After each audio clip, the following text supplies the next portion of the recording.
무덤에서 되살아나 살아있는 사람의 피를 빨아먹고 산다는 뱀파이어의 전설은 고대 이집트 때부터 있었다.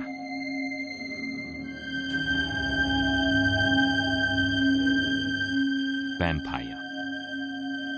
무고한 인간의 피로 영원한 삶을 누리지만 십자가 앞에선 맥을 못 추는 존재. 그리고 햇빛에 노출되거나 심장에 말뚝을 박으면 이들도 죽고 만다. 지난 한 세기 동안 브람 스토커의 소설 드라큘라는 숱한 아류작을 양산했을 뿐 아니라 뱀파이어 문화의 추종자를 낳는 데 기여하기도 했다.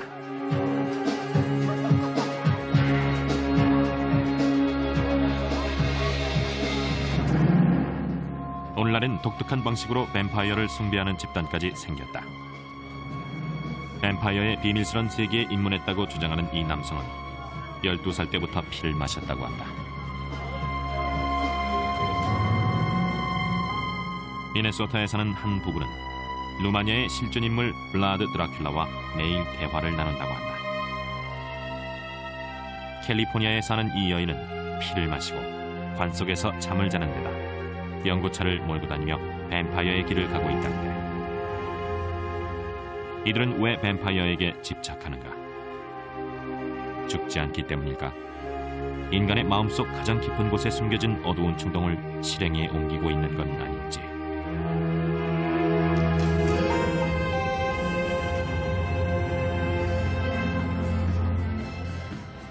캘리포니아 비버리 힐즈의 팡클럽. 이곳을 찾는 손님들은 단지 의상만 특이한 것이 아니다. 팡클럽은 뱀파이어 추종자들의 회합 장소이기 때문이다. 흡혈귀 복장에 송곳니까지 낀 단골 손님들.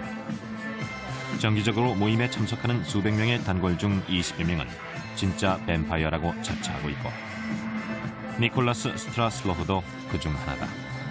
나머진 보통 사람들이죠. 하지만 팡클럽은 누구라도 환영합니다.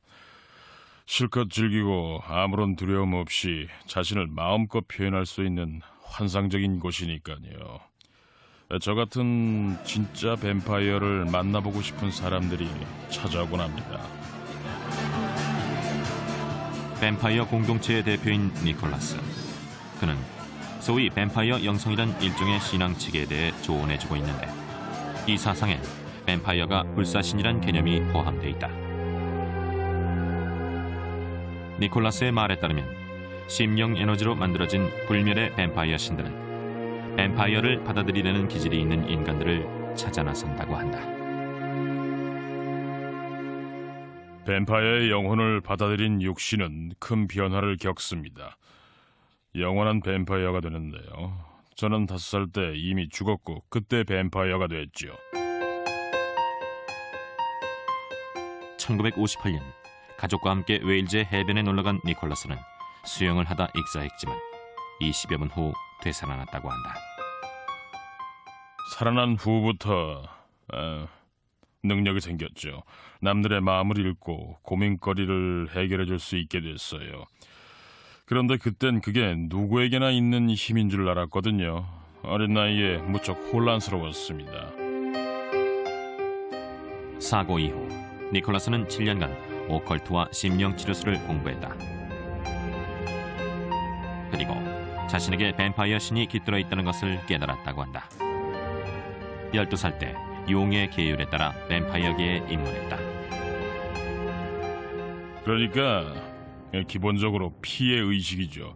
피를 마신다는 건 타인의 생명력을 받아들이는 건데, 저희 뱀파이어들에겐 아주 오래된 전통입니다. 니콜라스는 웨일즈의 시골에 있는 원형 돌담에 서서 계율에 따르기로 맹세했다. 뱀파이어가 되는 의식대로 행했죠. 피를 얇은 천에 투과시킨 후에 마셨어요. 그렇게 해서 유대를 다지는 겁니다. 그날부터 열심히 수련했고 뱀파이어들의 동료가 됐습니다. 니콜라스는 뱀파이어 사원이 있는 LA에 정착했다. 세계의 주요 종교들은 어떤 형태로든 저희 뱀파이어 사원으로부터 영향을 받았죠. 물론 종교계는 우리 의지와는 반대로 늘 신에게 복종하라고 강요하지만 말이에요. 하지만 저희는 인류의 신이기 때문에 사람들의 문제에 관한 저희의 영역을 지켜야 했던 겁니다. 곧 뱀파이어 의식이 행해질 것이다. 이 의식이 비위에 거슬리는 사람도 있을 것이다. 하지만 니콜라스를 비롯한 자칭 뱀파이어들은 자발적으로 동의한 사람들의 피만 빨아먹는다. 니콜라스는 이들을 혈액 기증자라고 부른다. 그는 2주에 한 번씩 기증자의 피를 섭취한다. 사랑을 나누고 하나가 되는 의식이죠. 타인과 공감하게 하는 생명이 피라고 할 수가 있습니다. 자신과 타인의 영혼을 공유하는 행위인데요. 정말 아름다운 교감의 순간이죠. 자양분을 받고 동반자와 친밀감을 느끼는 순간이니까 말입니다. 피를 마시고 기이한 의상을 착용하는 습관은 공통점이지만 현대의 뱀파이어들은 영화나 소설에 나오는 전형적인 뱀파이어와는 매우 다르다. 햇빛에 노출돼도 멀쩡하고 거울에 자신의 모습을 비춰볼 수도 있다. 심지어 십자가를 착용하는가 하면 마늘에 대한 거부감도 없다. 이탈리아 식당에서 일하는 친구는 마늘을 많이 먹고 저도 자주 먹는 편입니다. 뱀파이어들이라고 해서 마늘이라면 질색하진 않습니다. 저희도 죽죠. 육체적으로는 죽어요. 총을 쏘거나 심장에 말뚝을 박으면 죽을 수밖에 없죠. 뱀파이어 문화는 수많은 미국인을 매혹시켰다. 비버리 힐즈의 팡클럽에서만도 수백 명의 추종자들이 피를 마시고 매주 뱀파이어를 찬미하는 의식을 갖는다.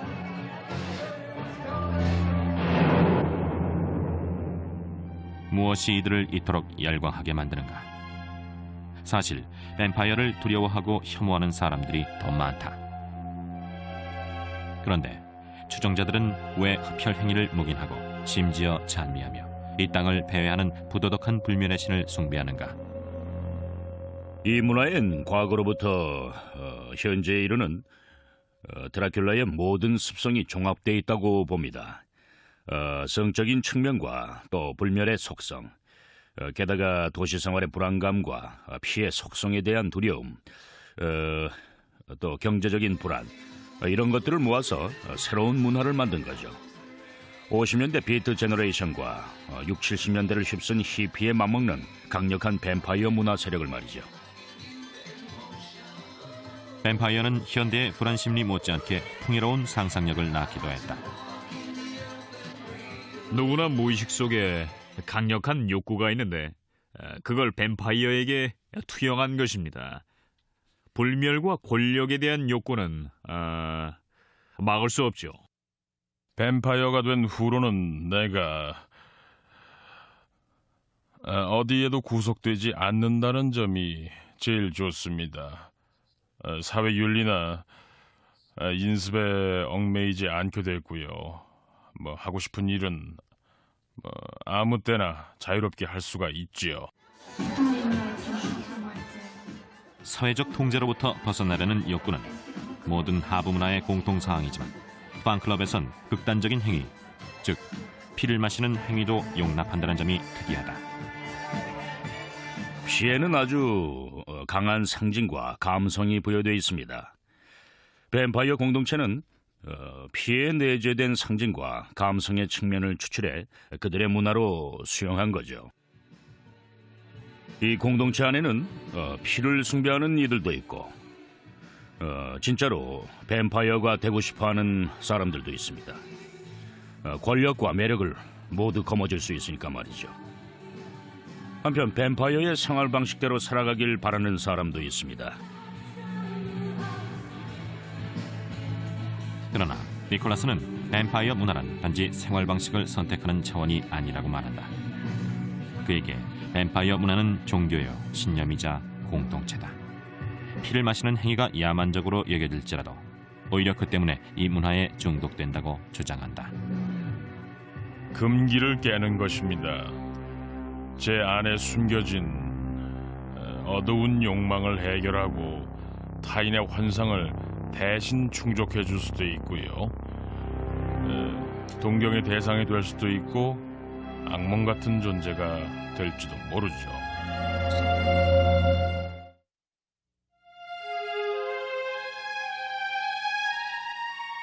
소설의 주인공 드라큘라 백작은 할로윈데이의 가장 인기 있는 캐릭터 중 하나다.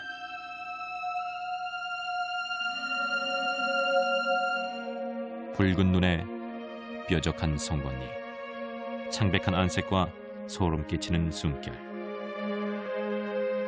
안개 속이나 달빛 아래서 나타나는데 십자가를 보면 힘을 잃고 만다. 영원히 살기 위해 무고한 희생자의 피를 마신다는 드라큘라. 절반은 인간, 절반은 괴물인 드라큘라에게 압도되는 이유는 무엇인가? 드라큘라는 인간의 숨겨진 내면이 반영된 존재인가?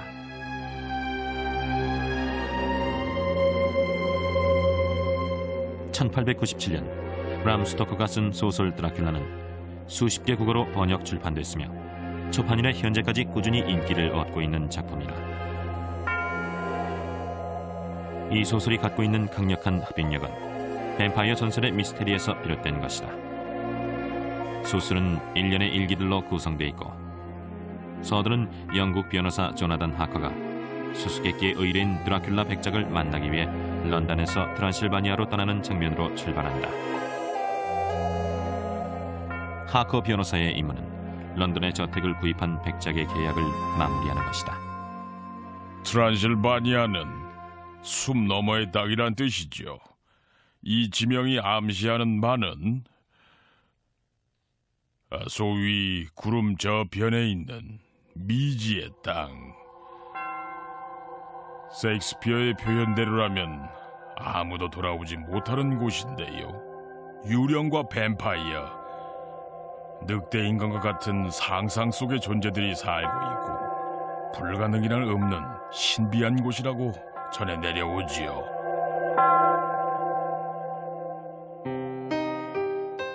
하크는 드라큘라 성에 도착해서 의뢰인 드라큘라 백작을 만난다.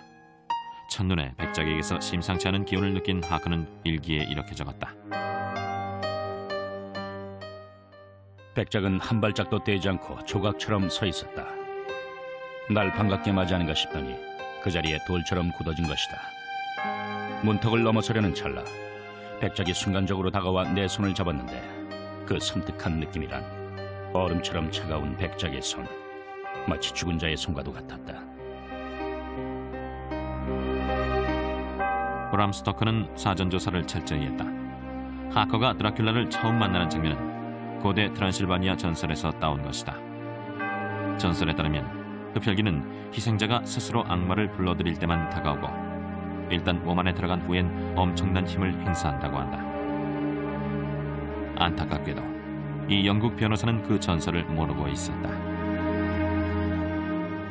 하커 자신도 모르는 새에 스스로 희생양이 된 거죠. 하커가 만약 트란실바니아 지역 전설을 알고 있었다면 사정이 달라졌을 겁니다. 아마도 하커는 흡혈귀 드라큘라 백작을 물리쳤겠죠. 하커가 위기의식을 느끼게 됐을 때 이미 그는 드라큘라 백작의 성에 갇힌 신세였다. 죽음의 공포에 사로잡힌 하커에게 갑자기 드라큘라의 추종자가 나타났다. 짜릿하면서도 끔찍한 향연이었다. 여인은 목을 쓰다듬으며 짐승처럼 입술을 혀로 핥았고 달빛에 반사된 입술은 더욱 붉게 빛났다. 새빨간 혀위에 날카로운 이빨은 희게 돋보였고 그녀는 점점 머리를 아래쪽으로 옮겨갔다. 나는 눈을 감고 나른한 절정에 빠져들었다. 때마침 드라큘라 백작이 나타나 여인을 쫓아냈다. 빅토리아 시대 당시 관점으론 용납하기 힘든 동성애적인 뉘앙스가 물씬 풍기는 장면이다. 드라큘라는 여인에게 이렇게 경고한다. 이 남자는 내 것이다. 드라큘라의 가장 강력한 힘이라면 아마도 성적인 에너지겠죠. 브람 스토커는 성의 권력을 주고받는 행위와 성적인 주제를 연관시킨 겁니다. 이런 줄거리에 공포와 고통을 적절히 섞어서 환상적인 작품을 창조해낸 것이죠. 이 주제의식은 드라큘라가 런던에 가서 하커의 약혼녀 미나를 만나는 장면에서 잘 드러난다. 드라큘라 백작은 자고 있는 미나의 목을 날카로운 이빨로 꿰뚫는다. 그리고는 피를 빨아먹은 후 미나에게 영원한 뱀파이어가 될 것을 강요한다. 미나는 이렇게 말한다. 백작은 길고 날카로운 송곳니로 가슴에 혈관을 열었다. 피가 뿜어져 나오자 그는 한 손으론 내 손을, 다른 손으론 내 목을 부여잡고 내 입술을 자신의 상처에 갖다 댔다. 피를 마시며 나는 숨이 막힐 지경이었다. 맙소사, 내가 무슨 짓을 한 것일까?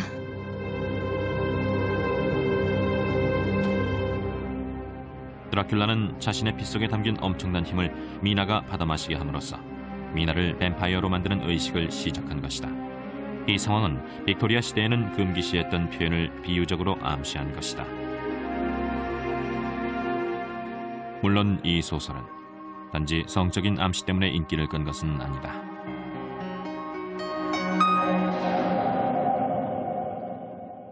악과 권력, 성과 죽음이란 주제를 담은 소설 드라큘라는 어떻게 해서 고전으로 자리 잡게 됐을까? 신화는 계속될 겁니다. 누구나 나이를 먹지 않고 영원히 살기를 바라기 때문입니다. 흡혈귀 드라큘라 백작은 심리학자 칼 융의 말대로 우리 마음에 숨겨져 있는 속성의 대명사지요. 마음의 절반은 그늘에 가리워져 있어서 우리 자신도 그 정체를 알 수가 없습니다.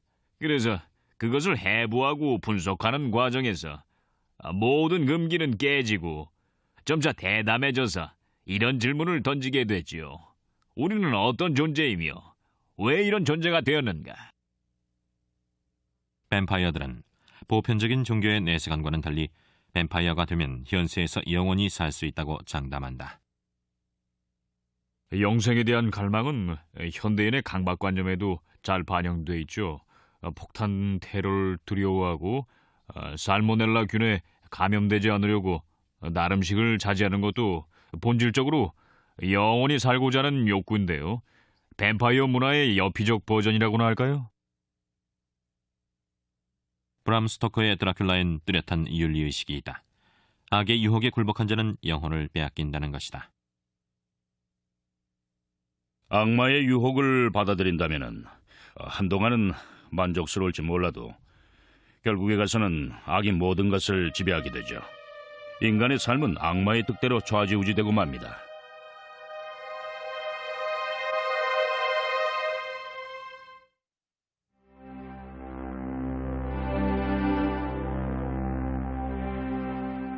(1890년대) 브람 스토커가 소설 드라큘라를 쓰기 위해 답사했던 트란실바니아. 카르파티아 산맥에 둘러싸인 이곳은 여전히 신비롭고 아름답다. 소설과 영화에 등장하는 모든 것, 예를 들어 마늘이나 십자가 따위는 정말 트란실바니아 전설에도 나오죠. 고스란히 소설에 옮겼다는 게 바로 모순입니다. 드라큘라는 브람 스토커의 폭넓은 상상력이 발현된 작품이라고들 알고 있는데 전혀 그렇지 않아요. 트란실바니아는 세상의 온갖 미신의 중심지로 알려져 있다. 이곳은 또한 역사상 가장 잔인했던 지도자의 고향이기도 하다. 터키 제국의 유럽 진출을 저지했던 15세기의 통치자 블라드 드라큘라. 그는 그 유명한 소설 드라큘라의 모델이기도 하다.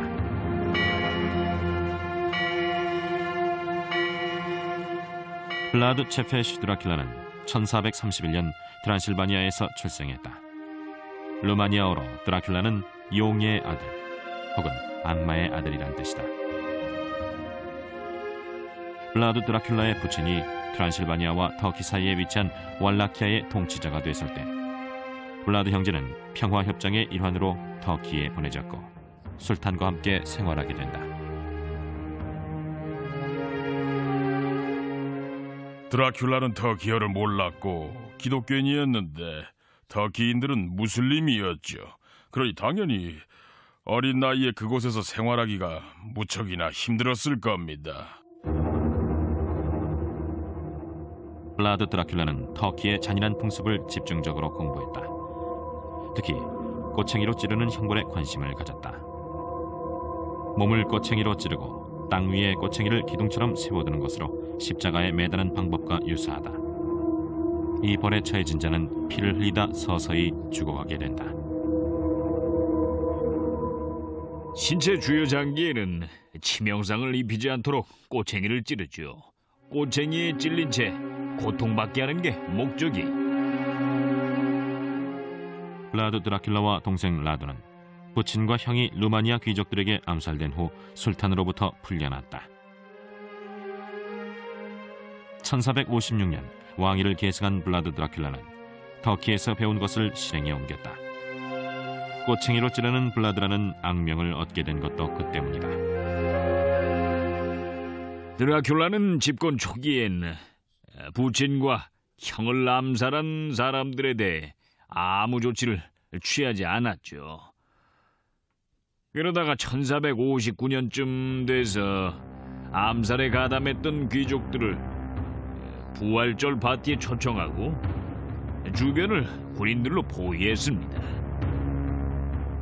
술과 음식을 잔뜩 먹인 후 드라큘라는 힘없는 아이와 여자들 그리고 노인들을 차례로 찌르기 시작했죠.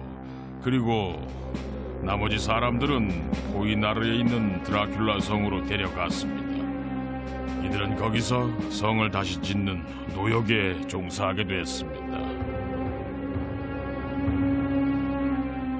지주들에게 복수함으로써 의기양양해진 드라큘라는 터키에 눈길을 돌렸다. 터키가 왈라키아를 약탈하지 못하도록 수시로 터키의 군대를 파견해 사람들을 죽이고 불지르게 했다.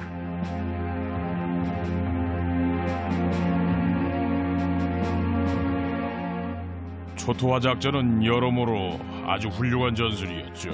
식량이 거덜나고 집이 없어진 뒤에는 뻔하지 않습니까? 당시엔 오늘날과 같은 병참술이라는 게 없었죠. 일단 땅이 황폐해지고 먹을 게 없는 상황에서는 사실상 터키군이 반격한다는 것 자체가 불가능해지니까요.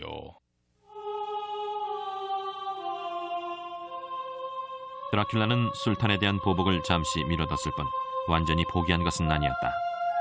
술탄에게 복수하는 예비 단계로서 무수한 터키 포로들을 꼬챙이로 죽이기 시작했다.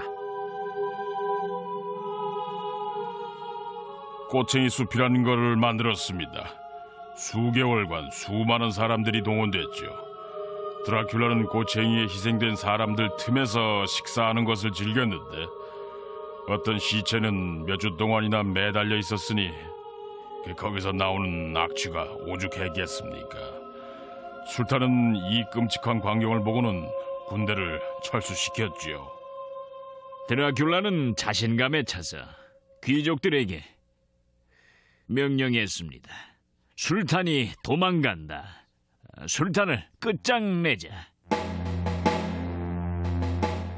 그때 귀족들은 드라큘라의 동생 라두의 편에 섰다. 드라큘라는 왕위를 잃고 옥에 갇혔다. 감옥에 가서도 잔인한 습성은 버리지 못했습니다. 사람을 찌르진 못했지만 쥐를 잡아서 고문하고 꼬챙이로 찔러댔어요. 그리고 간수에게 뇌물을 주고 새를 옥 안에 들여놓고는 깃털을 죄다 뽑았죠. 새가 방향 감각을 잃고 감옥 안을 돌아다니다 지칠 때쯤이면 작은 막대로 새를 찌른 후 막대에 매달아뒀고요. 찌르는 행위를 경배했다는 말까지 들을 정도였습니다. 수년 후 드라큘라는 잠시 왕권을 회복했지만 터키와의 전투에서 최후를 맞이하고 만다. 루마니아의 드라큘라와 스토커의 소설에 나오는 초자연적인 뱀파이어는 어떤 관계인가? 역사상의 인물도 드라큘라 백작처럼 악마 같은 존재였을까? 루마니아 역사학계에선 두 가지 학설이 맞서고 있습니다. 이에 어쨌거나 드라큘라가 그 정도로 대량 학살을 행했을 리는 없다는 학파가 있고, 다른 학파는 학살이 정치적인 동기에서 행해졌다고 주장을 하지요. 드라큘라의 잔인하고 야만적인 행위 뒤에는 정책적인 배경이 깔려 있다는 주장입니다.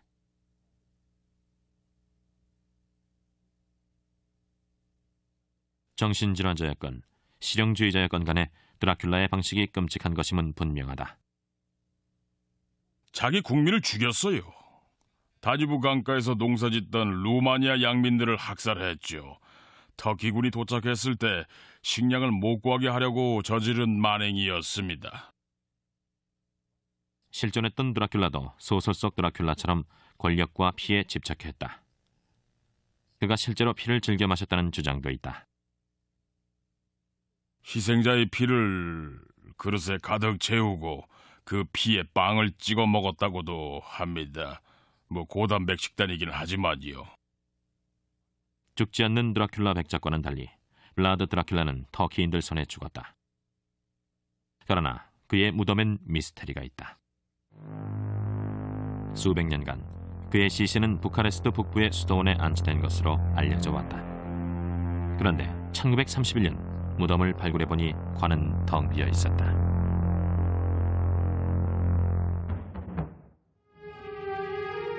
드라큘라 얘기에 강하게 매료된 어떤 사람들은 15세기의 전사 드라큘라와 영혼의 교신을 하고 있다고 주장한다.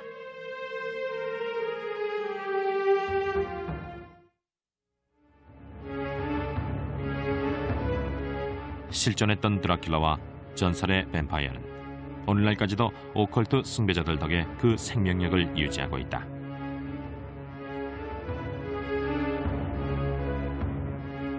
한편 미네아폴리스 외곽에서 드라큘라와 함께 살고 있다고 주장하는 부부가 있다.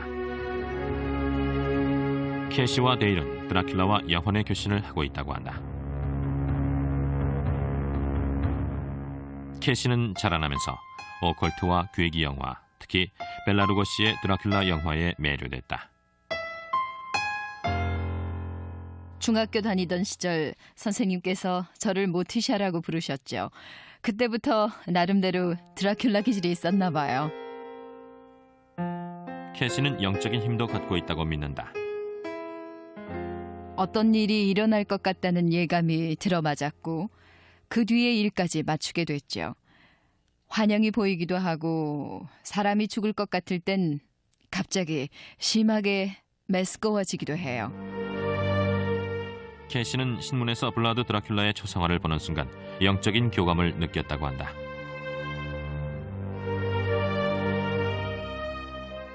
그 인물이 궁금해졌어요. 사실 제가 만나보고 싶었던 사람은 다 만났거든요. 앉아서 계속 명상을 시도했지만 블라드 드라큘라와는 교신이 되지 않았죠. 하지만 언젠가는 꼭 만나게 될 거라는 예감이 들었어요. 어쨌거나 그것도 교감이라면 교감이죠. 캐시는 죽은 자의 영혼이 산 자의 입을 통해 얘기하는 교신 방법에 대해 배우기 시작했다. 1986년 캐시는 뱀파이어를 다룬 TV 시리즈인 다크 섀도우즈 팬들을 위한 페스티벌에서 데일 맥킨리를 만난다. 데일은 다크 섀도우즈의 팬이긴 했지만 뱀파이어를 숭배하지는 않았고 블라드 드라큘라에 대해선 들어본 적도 없었다. 하지만 데일은 오컬트에 대한 캐시의 열정에 매료됐다. 몇 년 후 그들은 결혼했고 미네소타 동부로 이사했다. 캐시는 데일에게 위자보드를 가르쳤고 신비주의에 대한 교감을 지속적으로 나누었다. 위자보드로 돌아가신 친척분들을 만나는 연습을 했습니다. 그리고 그 능력을 어떤 범위까지 확장할 수 있는지도 알아봤고요. 초자연 현상에 관심이 많아서 그 문제를 본격적으로 파고들었죠. 그러던 어느 날 캐시는 그토록 오랫동안 만나고 싶어 했던 인물과 드디어 교신하게 된다. 갑자기 마음속에서 어떤 소리가 울려 나왔어요. 위자보드에 뜨기도 전에 말이에요. 처음엔 캐시조차도 전설적인 인물 블라드 드라큘라와 교신할 수 있다는 사실을 믿지 않으려 했다. 그러나 끈기를 갖고 지속적으로 블라드 드라큘라를 불러냈고 어느 날 드디어 캐시에게 놀라운 사건이 벌어졌다. 머리가 갑자기 터질 것 같았어요. 누가 제 머리를 짓이기는 것처럼 너무 아파서 무릎을 꿇고 앉아 머리를 움켜잡고는 제발 그만하라고 외쳤더니 즉시 통증이 사라졌죠. 저녁 때 캐시는 갑자기 이상한 행동을 했다. 블라드 드라큘라가 몸 안에 들어온 것이었다. 드라큘라가 음식을 바닥에 던지고 싶다고 말하는 것 같아서 제가 음식을 던졌더니 남편이 왜 그러냐고 물었죠. 저는 드라큘라와 교신했다고 외쳤어요. 캐시는 수차례 교신을 시도해서 어느 정도 성과를 거뒀으나 그 정도에 만족하지 않았다. 드라큘라와 몸으로 만나고 싶었어요. 그래서 저는 드라큘라에 열광하고 있고 드라큘라는 대단한 매력이 있는 존재여서 정말 사랑한다고 말했죠. 캐시는 남편에게도 드라큘라와 교신해보라고 구원했다. 남편이 드라큘라와 만나기까지는 시간이 좀 오래 걸렸어요. 그러다가 갑자기 변화가 생겼죠. 남편이 머리를 흔들더니 손을 앞으로 쫙 뻗는 거예요. 혹시 블라드 드라큘라냐고 물어봤더니 그렇다고 하더군요. 잠시 후에 제가 드라큘라에게 눈을 뜰 수 있겠느냐고 물어봤죠. 그랬더니 슬며시 눈을 뜨고 미소를 지었어요. 대화는 길게 나누지 못했지만 친밀감이 느껴졌죠. 그리고는 드라큘라를 보내줬어요. 데일은 그때 반쯤은 무의식 상태에서 꿈을 꾼 것 같다고 했다. 이들은 일주일에 몇 차례씩 드라큘라와 교신하는 연습을 꾸준히 했다. 그간 수차례 교신을 하면서 이제는 친분도 깊이 쌓았고 지속적으로 만나고 있죠. 블라드 드라큘라. 그는 비록 생전엔 잔인한 살인마였을지 모르지만 데일과 캐시는 드라큘라가 죽은 후로 온화해졌다고 주장한다. 그래서 이들 부부는 드라큘라와의 교신을 두려워하지 않는다. 드라큘라는 괴담 열전 시청자들을 위해 데일의 몸을 빌어 이렇게 전한다. 이 사람의 육신에 들어와 있으니 마음이 정말 편안합니다. 친밀한 관계를 형성한 것만으로도 큰 의미죠. 생전엔 단 한 번도 이런 친분을 쌓지 못했으니까요. 캐시와 데일은 루마니아의 통치자였던 드라큘라의 조언에 따라 집을 중세풍으로 개조했다. It's like great hole in wall. It's nothing. It's like empty. 드라큘라는 이들에게 우호적인 존재이며 이들도 드라큘라를 잃고 싶지 않다고 한다. 캐시와 데일 그리고 왈라키아의 잔인한 학살자 블라드 드라큘라와의 기이한 관계를 어떻게 설명할 것인가? 속임수라고 생각할 수도 있습니다. 믿는 사람들은 그 안에서 깊은 의미를 찾으려고 할 거고요. 드라큘라의 힘을 감지한 사람들은 그와 교신하는 거죠. 일종의 숭배라고 보시면 됩니다. 구두나 발목을 숭배할 수도 있죠. 신을 숭배하는 사람이야 많고요. 그런 현상과 같아요. 예를 들자면 사람들의 성감이 하도 다양해서 피임 도구를 분류하기 힘든 것과 마찬가지죠. 캐시와 데일 부부는 자신들의 신념을 입증해줄 사람을 찾고 있다. 심령 점성술가의 얘기를 들어보자. 데일의 오른쪽 바로 뒤에 영혼이 서 있었죠. 전사 같았는데 키가 크고 무척 난폭해 보였어요. 데일과 계속 이야기를 나누면서 그 영혼을 관찰했는데 이들 부부도 그 영혼에 대해 알고 있는지 의구심이 들었죠. 당장 누굴 해친다는 뜻은 아니지만 너무 잔인해서 대체로 교신하길 꺼리니까요. 현자나 정신적 지도자, 영화배우와 교신하길 원하는 게 일반적이죠.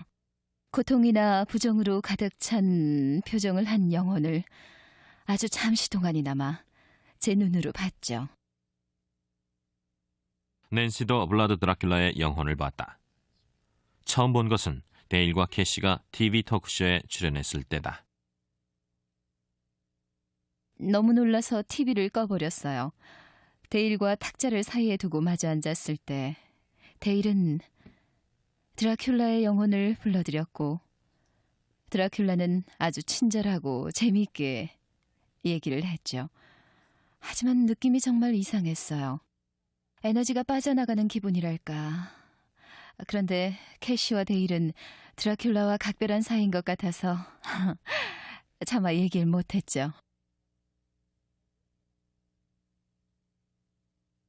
8년이 흘렀지만 캐시와 데일은 여전히 드라큘라와 잘 지내고 있다. 비록 그들의 경험을 진실로 입증하지는 못했지만 직접 본 것과 제 느낌에 대해서만 알 뿐이지만 유쾌한 경험은 아니었고 너무 무서웠어요. 얼핏 보기에는 설명할 수 없는 능력이라고 해도 진실을 찾고 또 해답을 구하는 과정에서 유용하게 쓰이리라고 믿습니다. 눈으로 본 영혼이 마음의 환상에 불과하다고 증명할 수 있는 사람은 아무도 없죠. 하지만 영혼이 존재하는 한 영혼을 감지할 수 있고 그래서 영혼이라고 믿는 거예요. 누구나 자기의 신념에 대해서는 굳게 확신하죠. 캐시하고 데일도 경험한 걸 믿을 뿐입니다. 과학적으로 설명할 수 없는 경험인지 혹은 사이코 드라마인지는 몰라도 캐시와 데일을 지지하는 사람들도 있다. 드라큘라는 데일의 입을 통해 이렇게 이야기한다. 이들 부부에게 저는 이 희망을 주고 있죠. 이미 이 사람들에게 저의 애정을 전달했고요. 데일과 캐시는 드라큘라의 영혼이 알려준 내세를 믿는다. 사후에도 영생이 있다는 것이다.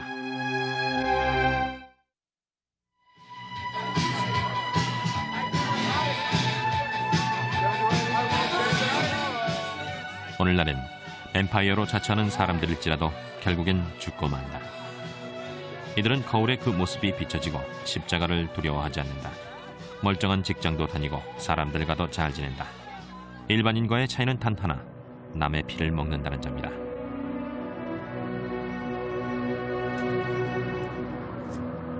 카트리나 코핀이란 이름으로 알려진 뱀파이어. 코핀은 영어로 관이란 뜻이다. 그녀는 연구차를 몰고 다니고 관에서 잠을 잔다. 집은 공포박물관이다. 이 여인은 어려서부터 친구들의 피를 마셔왔다. 친구가 실수로 칼에 베었는데 제가 상처에서 피를 빨아먹자 아주 좋아했어요. 상처가 날 때마다 저한테 달려와서 상처 부위를 제 입에 대줬죠. 이거 봐 하면서 말이에요. 정말 재밌었죠. 당시 10대였던 카타리나는 피를 빨아먹기 위해 사고가 생기기를 기다리지 않고 적극적인 방법을 선택한다. 실수로 상처를 입고 피가 날 때까지 못 기다리겠다는 거예요. 그래서 동의를 구하고 친구들 몸에 면도날이나 종이칼 따위로 상처를 내고 피를 빨아먹었죠. 그런 사람들을 기증자라고 해요. 희생자와는 달리 기증자는 자발적으로 동의한 성인이죠. 전 동물이나 아이들의 피는 안 먹어요. 카트리나에게 뱀파이어 의식은 관능적인 경험을 서로 즐겁게 나누는 것이다. 그러나 기증자가 없을 땐 자기 몸에 상처를 내 피에 대한 갈증을 해소한다. 따뜻하고 혈관에서 흐르는 피, 즉 상처에서 갓 빼어나온 피여야 하죠. 주사기로 피를 뽑아 잔에 담으면 공기에 닿는 순간 피가 응고돼요. 전 그런 거 싫어요. 카트리나는 캘리포니아 남부의 화창한 기후대에 살고 있지만 해변에 자주 나가지 않는다. 햇빛은 가능하면 피하고 낮엔 주로 관에서 수면을 취한다. 전 햇살이 싫어요. 해골이나 관을 좋아하죠. 피의 맛을 좋아하고 야행성인데요. 하지만 악마 숭배자는 아니니까 걱정 마세요. 물론 피 때문에 사람을 죽이지도 않고요. 전 그저 사람들에게 뱀파이어에 대해 알리고 싶을 뿐이에요. 오늘날의 뱀파이어는 어떤 존재인가? 우리 안에 숨겨진 어두운 성향이 발현된 것일까? 아니라면 대체 뭘까? 실제로 뱀파이어가 존재한다는 증거는 없습니다. 시체가 부활해서 사람을 공격한 적도 없어요. 그리고 또 피를 빨아먹지도 않습니다. 요즘에는 뱀파이어의 이미지에 편승한 사람들이 있을 뿐이죠. 흥미롭게도 전설 속의 뱀파이어보다는 19세기 소설에 등장하는 드라큘라의 이미지가 오늘날 뱀파이어 공동체들에게 활력을 불어넣고 있죠. 현대에도 몇 가지 커다란 금기가 있죠. 그 중에 주된 금기로 사람이 사람의 피를 마셔선 안 된다는 게 있습니다. 반사회적 행위니까요. 남의 피를 받아먹다니요. 자발적으로 기증한 사람이건 마지못해 내준 사람이건 간에 남의 생명을 빨아먹는 행위를 해서는 안 되죠. 그런 건 기생충이나 하는 짓입니다. 뱀파이어는 피만 노리는 것이 아니다. 그들은 권력을 갈구한다. 뱀파이어가 되고자 하는 욕구와 권력이 연계돼 있다는 사실이 흥미롭죠. 사람들은 권력을 원해요. 재력이나 지력과는 다릅니다. 뱀파이어의 권력은 마법의 힘이죠. 권력과 젊음, 마법을 연상케 하는 뱀파이어. 그래서 뱀파이어는 한층 더 매력적이고 두려운 존재가 된다. 결국 우리 얘기죠. 불사신 얘기가 아니에요. 관심을 끌려면은 사람들의 욕구를 이해해야 하는데 같은 사람끼린 그런 얘기를 주고받기가 꺼려지지요. 그래서 뱀파이어에게 여러 가지 특성을 부여하고 사람들은 그 뱀파이어들에게 영생과 젊음, 건강에 대한 욕구를 털어놓는 것입니다.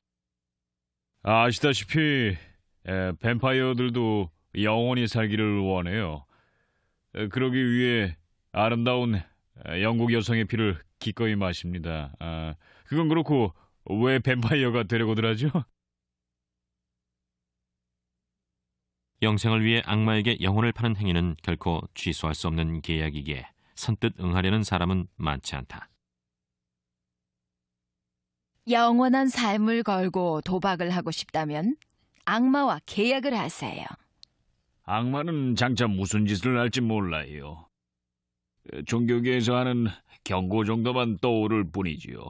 악마의 손아귀에 들어간 이상 인간으로서의 삶은 끝나는 겁니다.